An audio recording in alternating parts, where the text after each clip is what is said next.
What you have to know before I talk about the meeting is that on the phone, the consultant anaesthetist told me that the anaesthetist couldn't remember my anaesthetic because it was so normal. I thought, well, what are they going to talk about then if they can't remember it? I asked him who was going to be there on my side, and he said, oh, we're all on your side. But I sort of already knew they weren't, because on the phone he tried to make out my anaesthetic was normal and I knew it wasn't. I asked him if it was going to be recorded, and he said no. I felt nervous to be going to the hospital because they'd already made it very clear to me that I was being a nuisance and they weren't going to answer my questions, but I thought they'd arranged this meeting so they would answer my questions. And when they all came in and sat down, the two anaesthetists sat on opposite sides of the room, 180 degrees between them, opposite each other. And the patient's advocate, who was meant to be there to support me, was the opposite side to me, right by the door. And the consultant anaesthetist, sort of opposite to me, the other side. He introduced everyone, and then he asked me how I wanted to start. And I said I wanted to know what happened from the moment I first got into that little anaesthetic room with them. And could they tell me, please? And they started to go through all the stuff which wasn't interesting and wasn't new and wasn't useful. And that took ages, and they didn't get on to the stuff that was interesting and the stuff I did need to know. She smiled a bit. He didn't once. And I said, you're smiling now, but you never smiled once in the anaesthetic room.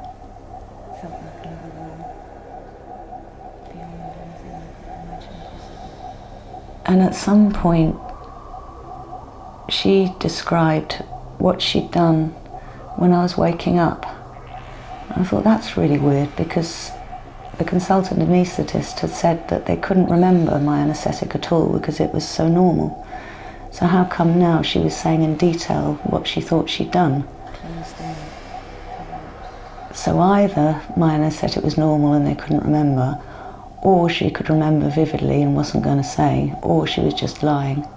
And she started talking about what happened at the end when I was waking up and how she tested my muscles, and I sort of looked at her because she was trying to make out I could move when I knew I couldn't. Dishonesty. I couldn't move, I couldn't save myself. And she was trying to make out that when I woke up I could move and I could breathe and da-da-da. And I sort of looked at her and questioned her, and she got really, really nervous. And I knew she was lying.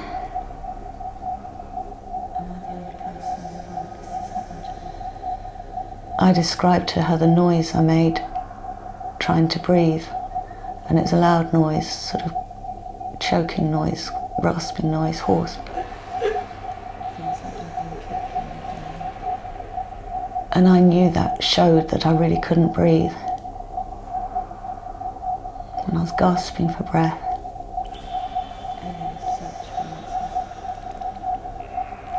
And that was just totally ignored. But after I'd done it, I started shaking. I sort of fell to bits. I started crying as well, because I was really living it for them, because I thought they'd help me.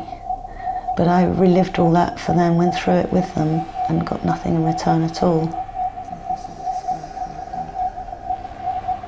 And I said to them, I think you damaged my throat with the tube. And the male anaesthetist said to her, it was an easy intubation, wasn't it? And she didn't say anything, and I couldn't look at both of them at once.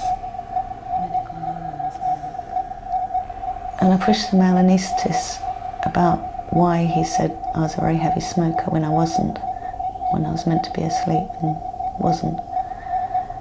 And he said, I'm not a liar. But I knew he was.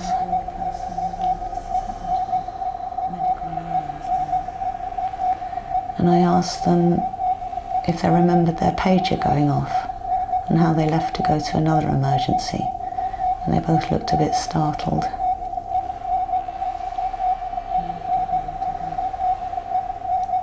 And I told them my throat's been damaged. I asked them if I'd had a stroke because of all the weird stuff on the right-hand side. Nobody answered. I told them my eyes was damaged, I had holes in my memory. Nobody gave me any information at all. And the meeting suddenly wound down. They decided it was finished. And the consultant anaesthetist told me it wasn't awareness that you experienced, it was emergence phenomenon. And he didn't explain what that was. So I felt really blank. And at the end of the meeting, I didn't know any more than I did before. It was clear they were still sticking to their line that everything was normal. And the patient's advocate did nothing to support me at all. He didn't say anything at all until the very end. And in the letter from the hospital it says that he thought the meeting was very useful and they answered my questions to the best of their ability, and it's just rubbish. It was so clear there was nobody helping me in any way at all, and I didn't know who else to ask. And I felt totally alone.